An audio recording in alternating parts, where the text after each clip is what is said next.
Assalamualaikum warahmatullahi wabarakatuh. Jumpa lagi di channel Ilmu Pengetahuan, channel yang selalu membawa kita untuk memahami pengetahuan dan sains. Pada kesempatan ini, kita akan belajar tentang getaran dan bunyi. Sudah siap belajar? Kalau belum, coba baca bismillah dan siapkan buku dan pena Anda. Seterusnya, ada yang tahu bunyi itu apa? Biar lebih tahu, tetap saksikan video ini sampai selesai ya. Sebelum kita memulai video ini lebih jauh, coba pejamkan matamu, lalu fokus dan dengarkan apa yang terjadi di sekitarmu.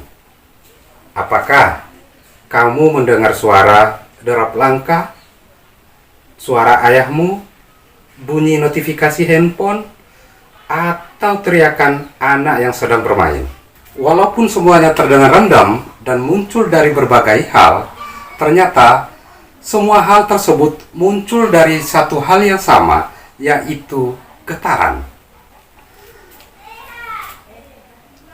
Sebenarnya, bunyi ini merupakan gelombang longitudinal yang dihasilkan dari sebuah getaran.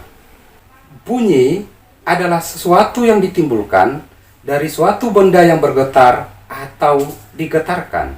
Setelah tadi kita mengetahui pengertian dari bunyi, nah ternyata ada syarat terdengarnya bunyi. Ada yang tahu apa syarat terdengarnya bunyi? Yang pertama, adanya sumber bunyi. Menurut frekuensi gelombang bunyi, ternyata ada 3 macam gelombangnya. Yang pertama adalah infrasonik. Infrasonik ini memiliki frekuensi kurang dari 20 Hz. 20 Hz ini contohnya apa? Contohnya adalah suara jangkrik, suara kuda, dan suara angsa. Yang kedua adalah audiosonik. Audiosonik memiliki frekuensi 20 Hz sampai 20.000 Hz. Contohnya apa audiosonik ini? Audiosonik ini adalah suara manusia dan suara hewan yang kita dengar. Lalu yang ketiga, ultrasonik. Ultrasonik ini memiliki frekuensi lebih dari 20.000 Hz. Berarti apa contohnya? Contohnya adalah suara dari kelelawar dan lumba-lumba. Yang kedua, adanya medium. Medium di sini contohnya adalah zat padat, zat cair, dan zat gas. Yang ketiga, adanya pendengar. Bunyi bisa terdengar jika ada pendengarnya.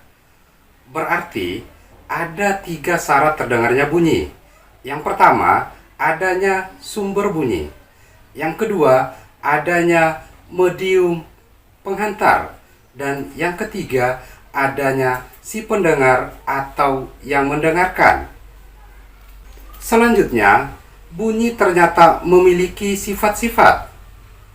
Apa saja kira-kira sifat-sifatnya? Sifat bunyi yang pertama, yaitu bunyi mengalami pemantulan. Yang kedua, bunyi mengalami pembiasan, dan yang ketiga, bunyi mengalami interferensi.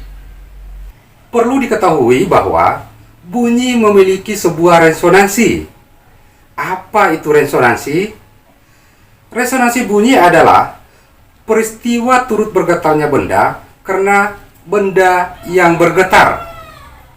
Adapun contoh dari sebuah resonansi bunyi yaitu yang pertama, sebuah garpu tala memiliki frekuensi yang sama. Yang kedua, udara dalam tabung akan bergetar jika garpu tala yang di atasnya digetarkan. Yang ketiga, senar pada gitar yang dipetik. Dan yang keempat, kaca jendela akan bergetar jika dilewati sebuah bis atau gemuruh suara petir. Oke sahabat sains, sampai di sini dulu video kita kali ini. Sampai bertemu lagi di video selanjutnya.